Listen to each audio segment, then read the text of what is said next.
টাকার আপদ। সুকুমার রায়। বুড়ো মুচি রাত দিনই কাজ করছে আর গুনগুন করে গান করছে। তার মেজাজ বড় খুশি, স্বাস্থ্যও খুব ভালো, খেতে খায়, স্বচ্ছন্দে দিন চলে যায়। তার বাড়ির ধারে এক ধনী বেনে থাকে, বিস্তর টাকা তার, মস্ত বাড়ি, অনেক চাকর বাকর। মনে কিন্তু তার সুখ নেই, স্বাস্থ্যও তার ভালো নয়।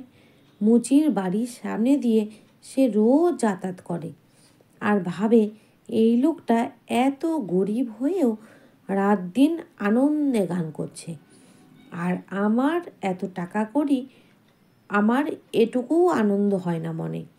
খাওয়া তো দূরের কথা, ইচ্ছে হলে টাকা দিয়ে রাজ্যের বড় বড় ওস্তাদ আনিয়ে বাড়িতে গাওয়াতে পারি, নিজেও গাইতে পারি, কিন্তু সেই ইচ্ছা হয় কই? শেষটায় একদিন সে মনে মনে ঠিক করলো, সে এবার যখন মুচির বাড়ির সামনে দিয়ে যাবে তখন তার সঙ্গে এই বিষয়ে কথাবার্তা বলবে। পরদিন সকালে সে গিয়েই মুচিকে জিজ্ঞাসা করলো, কি হে মুচি ভাইয়া, বড় যে ফুর্তিতে গান করো, বছরে কত রোজগার করো তুমি? মুচি বলল, সত্যি বলছি মশাই, সেটা আমি কখনো হিসাব করিনি।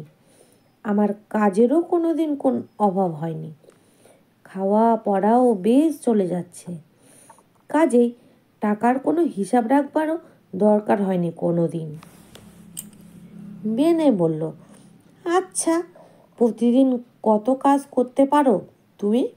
মুচি বলল, তারও কিছু ঠিক নেই, কখনো বেশি করি, কখনো কম করি। মুচির সাদাসিধে কথাবার্তায় বেনে বড় খুশি হলো। তারপর একটা টাকার থলি নিয়ে সে মুচিকে বলল, এই নাও হে, তোমাকে এই 100 টাকা দিলাম, এটা রেখে দাও, বিপদ আপদ অসুখ বিসুখের সময় কাজে লাগবে।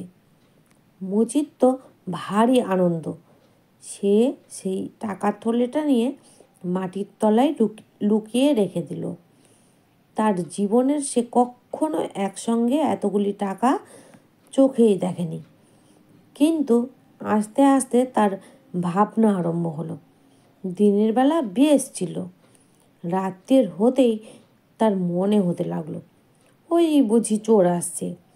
বিড়ালের ম্যাও করতেই সে মনে করলো, ওই রে, আমার টাকা নিতে এসেছে।